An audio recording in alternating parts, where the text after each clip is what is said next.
Like, I think traveling solo, you learn, man, I've learned so much about myself and still learning, spending time on your own, journaling, meditating, just like figuring stuff out. You go through all those emotions and you're forced to like confront them. Like in your everyday life back in Australia, like you get distracted, there's friends, you listen to your stuff, you're watching movies, you're doing whatever. Like you don't confront that. But when you're alone, I've learned so much about myself and where I need to get better as a person and an individual and how I can grow. Welcome back to episode 50 of the Ben and Berg Show. Mate, we've made it halfway to our target. Unbelievable, mate. 50 episodes. Can you believe that? I can't believe it. It's been a lot of fun, to be honest. It's been pretty good, man. Especially today. We're at my place. We're in my office. Yeah. Got this random hokey setup. Looks amazing. I was fiddling under the desk trying to get it all sorted. Ben's taking photos of the plotter's cracked. We're just like crawling on all fours underneath trying to get this cords out. Just taking videos. It's great. It's amazing. Mate, it's a good setup. Bergs, today we've got our 50th episode, and what a better way to bring it up to talk about 1 month as a digital nomad in Thailand and what I've learned. I just got back from Thailand a couple of nights ago. It was wild. It was loose. Made a shitload of mistakes. Got some crazy stories. And I've got 12 things I want to share today about my lessons. If you're wanting to go travel, being a nomad, you want to backpack, you want to just get amongst it, I've got some tips and lessons learned, because that was kind of my first real month away, in a foreign country that's not like, it's not America, on my own sort of nomading. I'll learn a lot, so I want to share those lessons today, and I've got a few funny stories to share. I remember when you were going, you're like, yeah, I'll go to Thailand in a couple of days. You got no idea where I'm going. You rock up, got no money, ATM eats a card. I'm like, oh, mate, you're getting robbed straight away. Yeah.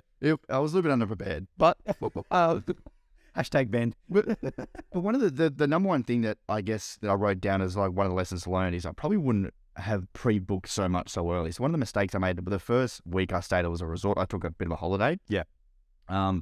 First mistake, because I actually then decided I was going to go on Contiki. So I'd had this resort, and then before I went on Contiki, I booked another place I was going to stay at when I came back. So I ended up having booking 3 different places before really knowing what I wanted to do. And by the time I got back from Contiki, I didn't want to go back to the place I was at because I'd met new people and I wanted to stay at a new place. Yeah. So I think what I would do if I went back there again, I'd probably book for a couple of nights, and then I'd use those couple of days to explore where you're at and go and find a good place you want to stay, because you get a feel for things. Yeah. Like I stayed in Old Phuket town, and I stayed at southern Phuket.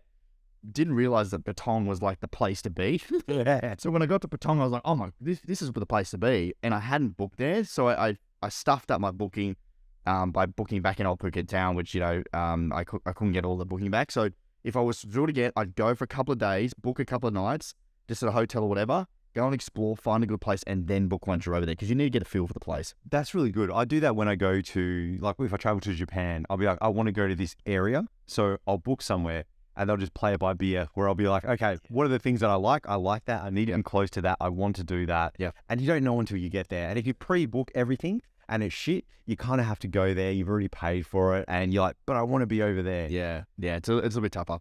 Number 2 is I book for longer periods of time. So booking for 3 or 4 days or a week here and there can be quite expensive. It is cheap in Thailand, but if you're booking at hotels, or I stayed at basically hostels, it wasn't that cheap if you're booking for shorter periods of time. If I was going back there for a longer period of time, you can actually get really cheap apartments for months. You need to book a minimum of a month. The place I stayed at in Old Phuket town, you get for $900 for a month if you stayed, or it's $1,000 a week. So it's a huge discount on the monthly stay. So if you're going for longer periods of time, again, go over, suss it out, find a good place, and then try and book for a longer period of time. You get some really cheap accommodation. What was that place you were staying at that had the pool on the roof? It looked amazing. It was called Homa, so Homa. It was in Old Phuket town, and it was really built for digital nomads and people working remotely. So for $900 a month, not that I had this because I wasn't staying that long, but you co-working space, rooftop pool, restaurant, apartment. It had room service. You had a mobile app. You could book and have people come and clean your room. Did your washing?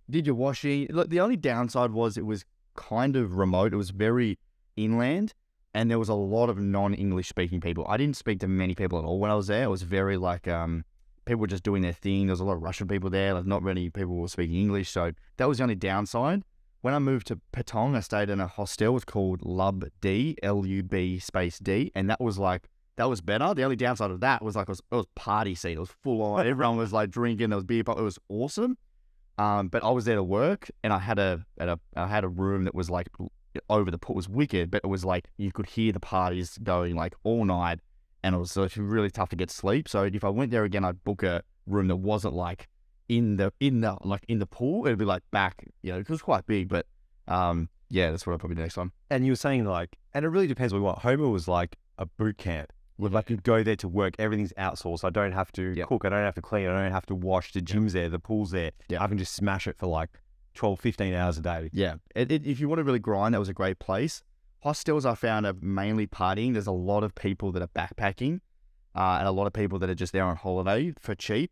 You can stay in a dorm, like a room of 4 people for like $20 a night. Like it's super cheap. And I met so many people doing that.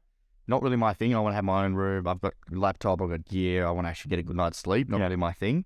But if you want to stay cheap, hostels definitely go, but they're definitely more of like a party vibe than like a working situation. You have to want to be around other people, 100%. Share stuff. Number 4, so I took a week off when I was over there to do Contiki, my first ever Contiki, and oh my goodness, it was not what I expected. It was wild. I actually, like most things, I don't really think about them before I go and do them. Like I just rocked up. You don't know the reputation of Contiki? I didn't. I was just like, my mate was like, dude, you got to do Contiki. He came over with me. And it was just wild, man. It was like 20 of us. There was basically from like 20 years old to 34. We went around the islands of Thailand. I think it was the West Coast tour of Thailand. We went to Krabi. We did PP Islands. We stayed in Batong. It was wicked, man. It was just like, it was lots of drinking, lots of partying, but we did lots of sightseeing. We had some amazing people. I needed like 4 days to recover afterwards. Like it was a big week, but honestly, so much fun. And if you're wanting to get out there and just meet people, you could 100% do that solo. Like there's so many people like solo traveling. They just go over there and meet people. Contiki, if you're in your 20s, early 30s, like I think it's an awesome way to do it. I've never done Contiki. A lot of my mates have. And when they want to explore a new area, they're like, yeah, I'll just go and do this. Because you get shown bits and pieces here and there. It's relatively safe. It's planned for you. You get a little bit of your own time. You're with people. Yeah. And then you can go back yourself once you understand how it all works. That was probably the best thing. It was all planned for you. You just show up and they have a tour guide. They just show you around. You don't have to organize anything. It's just a really easy way to explore. So definitely, recommend that if you want to do Contiki. If you're trying to live on a bit of a budget when you're traveling, accommodation is the thing that blows it out. Food, you can live cheaply, whatever, but like accommodation is the thing that can blow it out. So that's why I think getting over there and knowing where you want to be and booking those places when you're there, I think is much better than booking in a place that you don't know where it's at, you don't know the vibe, you get there and it's shit. That's what happened for me, and I've booked the wrong place. That can sort of blow out your budget. Also, traveling solo, like, it can be lonely sometimes. Like, Contiki was amazing, but then after Contiki, it was like, it just went from like 100 to 0. It was like 20B where everyone's like crazy, and then everyone left, and then I was like chilling in Thailand alone, and it was like, silence. And I'm usually pretty good like traveling solo, but after Contiki, I was like, oh, this sucks. Like I had an amazing time, and where are all my mates? Where's all my mates? Go mate, you where the pub lines? I'm like chilling there working. So, but it's good. Like I think traveling solo, you learn. Man, I've learned so much about myself, and still learning. Spending time on your own, journaling, meditating, just like figuring stuff out. You go through all those emotions, and you're forced to like confront them. Like in your everyday life back in Australia, like you get distracted, there's friends, you're listening to stuff, you're watching movies, you're doing whatever. Like you don't confront that. But when you're alone, I've learned so much about myself and where I need to get better as a person and an individual and how I can grow. And it is tough. Like I've had, there's a few tough times where you're like, fuck, I just want to be home. Like I'm fucking lonely as shit. Like this sucks. Yeah. But then you push through that. You're like, no, I'm on a journey. You sit down, you meditate, whatever, and you come out the other end. You're like, no, this is where I need to be. I'm just learning and growing. This is what Reese was talking about when we interviewed him. It's kind of forced personal growth. And even like Tim Ferriss talks about this. He's like, if you're in Japan, like they don't speak that much English there, and just plan a trip. Yeah. Like go out there and, just get lost. Like leave your phone at home, plan a trip somewhere, and just try to get there and get back. Yeah. And like the experiences you have trying to communicate with people, trying to ask someone where a toilet is, like all these kind of things that we don't have in our normal, comfortable lives. And you really understand yourself more. You realize how resilient and capable you are, and just the things you like and dislike. 100%. And using social media as well, I think it actually has a reverse effect. Like, when you're alone, I think, again, sometimes we want to distract ourselves because we don't really want to feel that alone. So we go on our phone or go, so this is what I did on social media. And it actually makes it worse. So what I was doing is I was just like throwing the phone out the window. I was like, no, fuck this. Like, I'm just going to go explore, do what you said, go for a walk, and just get amongst it. I just feel as though it's the best thing I've ever done. And I, not always going to be 10 out of 10, but like for 90% of the trip, I was like 10 out of 10. Amazing.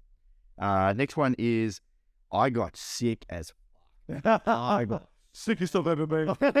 sick. Like I copped influenza. And I was out cold, man. I went to the hospital. Well, actually, it wasn't out cold because I kept working or grinding through it. But like, I wasn't getting. Let me tell you the real story, okay? So we're working on the business. We've got this new sales strategy. Ben's got a couple of calls booked in. He's stressed to the fucking gills, and he starts to get sick, right? And I see in his face, and I'm like, mate, you're fucking crook. And you're like, no, I'm fine, mate, I'm fine. He's got these bags under his eyes. He's literally sitting outside in Thailand where it's like 30 degrees and humid in a jumper. And I'm like, Ben, you are stuffed, mate. And he's like, nah, man, I'm fine. I got the chills and everything, but I was having hot showers doing them. I'm like, no, you're going to overheat. You can't do this stuff. You had like proper influenza, mate. You were, and freaking Ben, he just starts like, he gets on Slack and he starts like barking out orders in this like weird delirious haze. They don't even make sense. I don't know what he's talking about. I'm like, Ben, what's going on? He's like, can't you just do it? What are you doing? I'm like, bro, you need to chill. It's all under control. Just do the sales calls and then piss off on Contiki. I was like hallucinating trying to work, man. But I was like over there in Thailand. I was so frustrated that I got sick. I wanted to work. There was so much to do, but like I can't sit still. At one point, you were so funny. I was having a whinge about like what we were working on. I'm like, Ben, this is too much. You're like, it's a startup, man. What do you expect? I've got influenza and I'm still working. I'm like, Ben, you're not working. You're creating work. That doesn't need that. So this is the second time. So my US trip, day one got COVID. Thailand got influenza. I think it's a new environment. Our buddy went to Greece recently. Day one got COVID. Nice. So just like remember that when you're traveling, maybe build that into the first place you go. Like I think just new places, new experiences, you're going to get crook. You're going to get crook. You're either going to get an upset stomach, you're going to get like a cold or something like that, or you're just going to be knackered and you need to acclimatize. So building those couple of days for yourself, give yourself a bit of rest. Doesn't have to be like, I know you're going somewhere far, but it doesn't have to be like the amazing race. Just, life happens. Just add a bit more time if you can and just enjoy it. For sure. Back to the resort. So the first thing that I stayed at was a resort. I wouldn't do that first. If I did it again, I'd probably do that last. The resort was incredible. I was so happy, so chill. I did it was called a wellness resort. So it was like healthy food. There was gym. I was working out. Dude, I did a boot camp day one with this Thai guy. At the resort, you could book in for like, a boot camp. I was thinking it was going to be a group class. Nah, there was just me and he fucking roasted me, man. I was so cool. I was like, bro, we nearly dozed. Nah, man, that's the first, like, down. I'm like, that's the warm up. That was the warm up. And I was like, I was ready to vomit. I was like, what's ridiculous? But like resort was wicked. I was there on my own. It was like, everyone's in couples. I'm just there on my own. Yeah.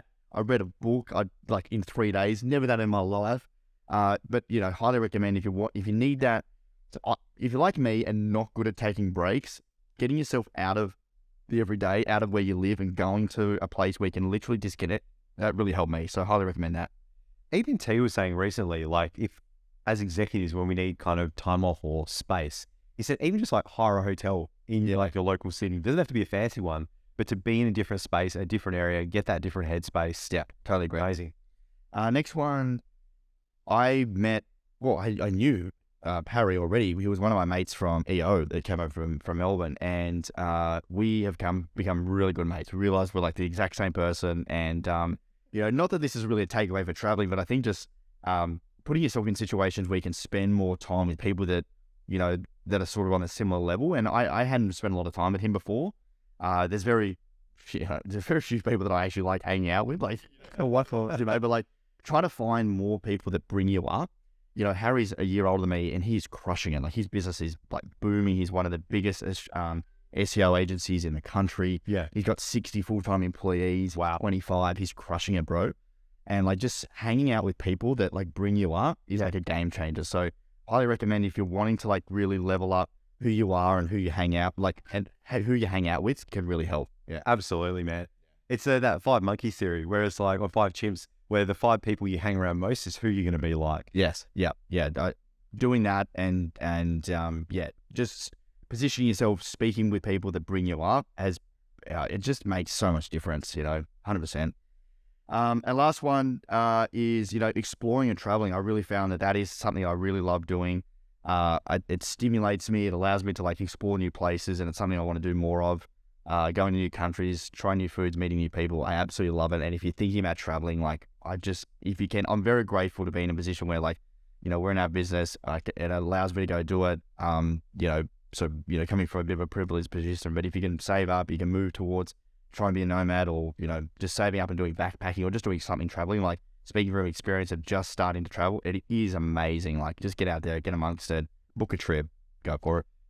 Amazing. And it's interesting that you say position of privilege, but think about the years you've had to work, how hard you've had to work in the business, all the things you've had to go through in order to create this lifestyle. And even just in November, all the execs talked about what we want out of the business. And a lot of it was around, I wanted this money, I want this, I want that. You went to Thailand, and not only have you learned a lot about yourself, getting sick, your communication, people, but you came back and last night you were saying, I just want to travel like that.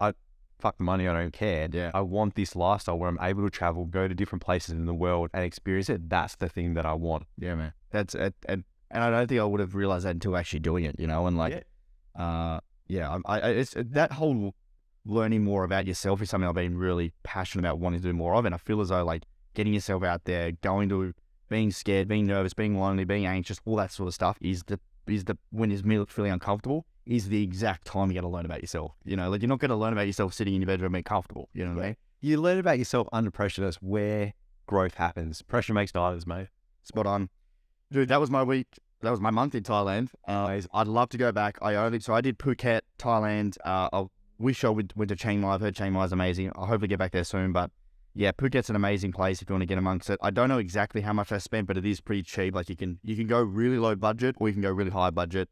It's probably one of the cheapest places to travel, I think. A lot cheaper than living in Melbourne, right? Yeah, it's so much cheaper. Awesome. Hopefully that's helped you. If you have any questions, you can tweet at us at BenSimpsonAU or at BabyBackBerg.